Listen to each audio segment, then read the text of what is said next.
அன்பு தோழமைகள் அனைவருக்கும் சூர்யாவின் அன்பான வணக்கம். 10ஆம் நூற்றாண்டில் வாழ்ந்தவர் பட்டினத்தார். திருவெண்காடன் என்ற இயற்பெயர் கொண்ட இவர் துறவரம் என்னும் சொல்லுக்கே தன்னுடைய தூய்மையான வாழ்க்கை முறையின் மூலமாக வாழ்ந்து காட்டியவர் இந்த பட்டினத்தார். ஒரு அரசனுக்கு நிகரான பெரிய செல்வத்தினை கொண்ட இவர் அந்த செல்வங்களையெல்லாம் துறந்து தன்னுடைய அன்பான மனைவி, அன்பான தாய், அறிவான குழந்தை அனைவரையுமே துறந்து துறவரம் என்னும் சொல்லுக்கு புத்துயிர் கொடுத்தவர் இந்த பட்டினத்தார். இவர் மனிதனுடைய பிறப்புக்கு முந்தைய நிலையிலிருந்து மனிதன் இறக்கின்ற வரையிலான ஒரு வாழ்க்கை தத்துவத்தை ஒரே ஒரு பாடலின் மூலமாக நமக்கு பாடிக்காட்டி உணர்த்தியுள்ளார். அந்த பாடல் என்னவென்றால், ஒரு மடமாதும் ஒருவனுமாகி இன்ப சுகம் தரும் அன்பு பொருந்தி உணர்வு கலங்கி ஒழுகிய விந்து ஊறு சுரோனித மீது கலந்து பணியில் ஒரு பாதி சிறு துளி மாது பண்டியில் வந்து புகுந்து திரண்டு பதும அரும்பு கமடம் இதென்று பார்வை மெய் வாய் செவி கால்கைகள் என்ற உருவமுமாகி உயிர் வளர் மாதம் 9 ஒன்றும் நிறைந்த மடந்தை உதரமகன்று புவியில் விழுந்து யோகமும் வாரமும் நாளும் அறிந்து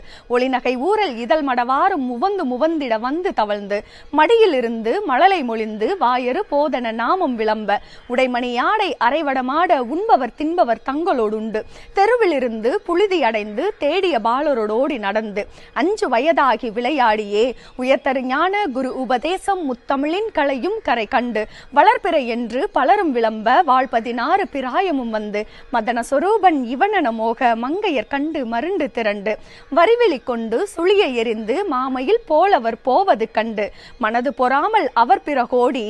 தேடிய மாமுதல் சேர வழங்கி வளமையும் மாறி இளமையும் மாறி வன்பல் விழுந்திரு கண்கள் இருண்டு வயது முதிர்ந்து நரைத்திரை வந்து வாத விரோத குரோதம் அடைந்து செங்கையில் ஓர் தடியும் ஆகியே வருவது போவது ஒரு முதுகூணும் மந்தி எனும்படி குந்தி நடந்து மதியும் அழிந்து செவித்திமிர் வந்து வாயறியாமல் விடாமல் மொழிந்து கலகலவென்று மலஜலம் வந்து கீழ்வெளி மேல்வெளி சார நடந்து கடன்முறை பேசும் என உரை நாவும் உறங்கி விழுந்து கை கொண்டு மொழிந்து கடைவழி கஞ்சி ஒழுகிட வந்து பூதமும் நாலு சுவாசமும் நின்று நெஞ்சு தடுமாறி வரும் நேரமே வளர்ப்பிறை போலே எகிரும் ரோமமும் சடையும் சிறு குஞ்சியும் விஞ்ச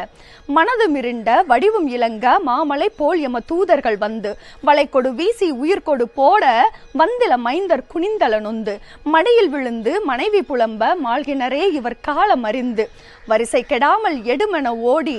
வந்தில மைந்தர் குனிந்து சுமந்து கடுகி நடந்து சுடலை அடைந்து மானிட வாழ்வென நொந்து விறகிடை மூடி அலல் கொடு போட வெந்து விழுந்து முறிந்த நினங்கள் உருகி எலும்பு கருகி அடங்கி ஓர்பிடி நீரும் இல்லாத உடம்பை நம்பும் மடியேனை இனி ஆளுமே என்பதுதான் இந்த பாடல். இந்த பாடலின் மூலமாக நான் உணர்ந்து கொண்டது, இந்த உலகத்திலே இருக்கின்ற உயிர்களில் எல்லாம் மிகச் சிறப்பானது இந்த மனித உயிர். இந்த மனித உயிர் பிறக்கின்ற நாள் முதல் இறக்கின்ற நாள் வரை தன்னுடைய சுயநலத்திற்காகவோ பொது நலத்திற்காகவோ இந்த ஒரு பிடி நீருக்கு கூட ஆகாத இந்த உடம்பிற்காகத்தான் எதற்கு ஓடுகிறோம் என்று தெரியாமலேயே ஓடிக்கொண்டே இருக்கின்ற இந்த நிமிடம் மட்டுமே நிஜம். இந்த நிமிடத்தில் நமக்காகவும் பிறருடைய மகிழ்ச்சிக்காகவும் முடிந்த வரையில் நமது வாழ்க்கை பயணத்தை தொடர்வதே சிறப்பானது என்று நான் உணர்ந்து கொள்கிறேன். பட்டினத்தாரினுடைய பாடலை கேட்ட அனைவருக்கும் என் நெஞ்சார்ந்த நன்றிகள்.